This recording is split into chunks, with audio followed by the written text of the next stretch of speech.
తెలంగాణ కోతులకు గిన ఓటు హక్కిస్తే అవి కూడా మనల్ని మించిన లీడర్లు అవుదామని మనతోటే లొల్లికి దిగుతుండే కావచ్చు.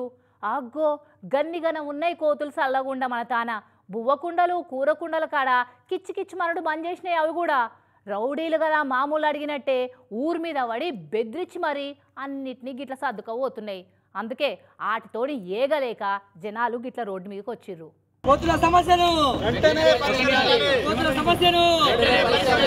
ఏ ఉద్యమాన్నైనా ఉక్కుపాదంతో అణిచివేయాలని చరిత్ర నేర్పుతుంటది. అట్లనే కోతులను కూడా ఉక్కుపాదంతో అణిచివేయాలని డిమాండ్ చేసుకుంటా రోడ్డెక్కిర్రు మంచిర్యాల జిల్లా భీమారం జనాలు.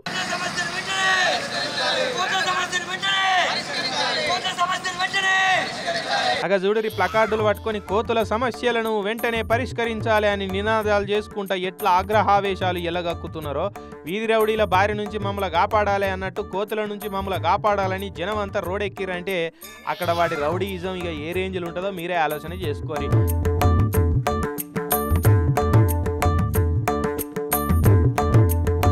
మనిషి కనబడితే కరిషదాకి ఇడుస్తలేవాట. పిల్లగాళ్ళు ఆడోళ్ళు ముసలోళ్ళు మీదనైతే తెలుగు సినిమాల విలన్ల ప్రతాపం చూపించినట్టే చూపిస్తున్నారట. కూర గిన్నెలు బువ్వ గిన్నెలు చదువుడు బంద్ చేసి ఇప్పుడు దుకాణాల మీద పడ్డాయట.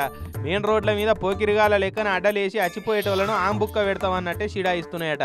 ఇక లింగం మీద తేలు చీపిరితోటి కొట్టలేము చేయితోటి తీయలేము అన్నట్టు కోతులైపోయా. ఏమన్నా అందామంటే ఏమన్నా రాకుంటున్నదట. అందుకే మీరే ఏదోటి చేసి మా కోతుల బెడద లేకుండా చేయాలని ఫారెస్ట్ ఆఫీసర్లకు వినతి పత్రం ఇచ్చిర్రు ఇట్లా ర్యాలీగా పోయి. మరి సర్కారు కూడా కోతులను పట్టే నిపుణులను యుద్ధ ప్రాతిపాదికన నియమించుకొని ఇక వాళ్ళని ఆదుకుంటే వాళ్ళు కూడా ఇంకా నైపుణ్యాలు పెంచుకొని కోతులను పట్టుకునేటోళ్ళు. కానీ ఫారెస్ట్ వాళ్ళు ఆ దిశగా అడుగులేస్తలేనట్టున్నారు.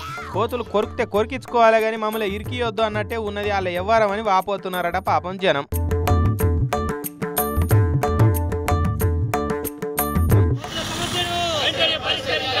సమస్యను